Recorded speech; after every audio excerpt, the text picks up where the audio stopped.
ज्ञानज्योती सावित्रीबाई फुले राष्ट्रीय स्मारकाच्या भूमिपूजन होताना भिडेवाड्यातील प्रकल्प बाधित व्यापाऱ्यांना योग्य न्याय देऊन त्यांचं पुनर्वसन करा या मागणीसाठी भिडेवाडा व्यापारी संघर्ष समितीच्या वतीनं निदर्शने करण्यात आली। यावेळी भिडेवाड्यात पिढ्यानपिढ्या व्यवसाय करणारे व्यापारी मोठ्या संख्येने उपस्थित होते। डोक्याला काळ्या फिती, हातात बॅनर घेऊन मोठ्या प्रमाणात व्यापाऱ्यांना न्याय मिळालाच पाहिजे, आमचे पुनर्वसन झालेच पाहिजे अशा घोषणाबाजी करून व्यापाऱ्यांनी परिसर दणाणून सोडला।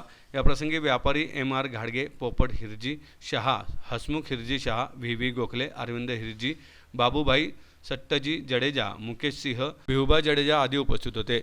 यावेळी व्यापारी म्हणाले की पुण्यातील बुधवारपेठेतील भिडेवाड्यात ज्ञानज्योती सावित्रीबाई फुले व समाज प्रबोधनाचे प्रणेते महात्मा फुले यांनी मुलींची पहिली शाळा सुरू केली।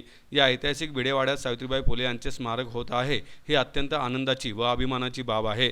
परंतु या प्रकल्पात या भिडेवाड्याच्या जागेत आम्ही पिढ्यानपिढ्या व्यवसाय करीत आहोत।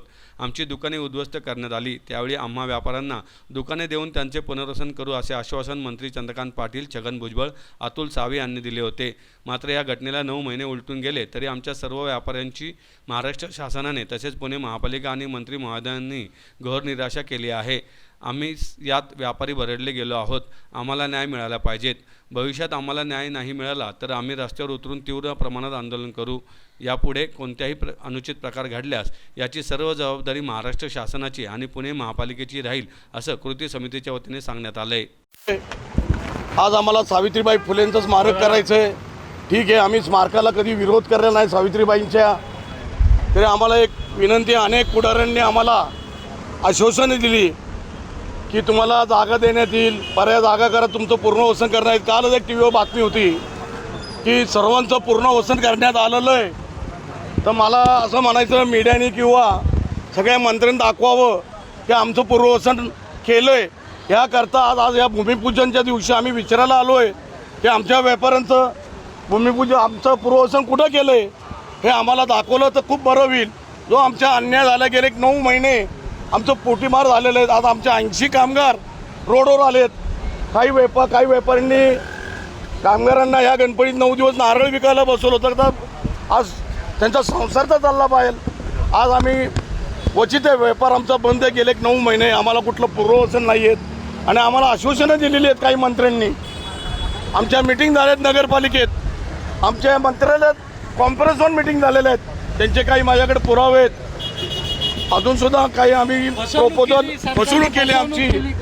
आम्ही काही मंत्र्यांसमोर आम्ही प्रपोजल मांडले की ह्या पद्धतीने स्मारक जर केलं, जो प्लॅन सँक्शन आहे कॉर्पोरेशनने केलेला त्याचप्रमाणे तुम्ही दुकानदारांना दुकानं द्या खाली आणि वर स्मारक करा। आम्ही व्यापाऱ्यांनी एक प्लॅन दाखवला, याप्रमाणे तुम्ही करा। तर आता ह्याची किंमत आहे 35,000 रुपये। व्यापाऱ्यांनी आम्ही या आर्किटेक्टला दाखवलं की ह्या पद्धतीने जर केलं स्मारक तर खाली 8 व्यापारी त्यांचा संसार चालेल, ते बेघर होणार नाही। आणि जो प्लॅन सँक्शन केलेला आहे त्या प्लॅनप्रमाणे जर तुम्ही केलं तर साईडच्या जागा ह्या वाचतील आणि स्मारक हे मोठं होईल।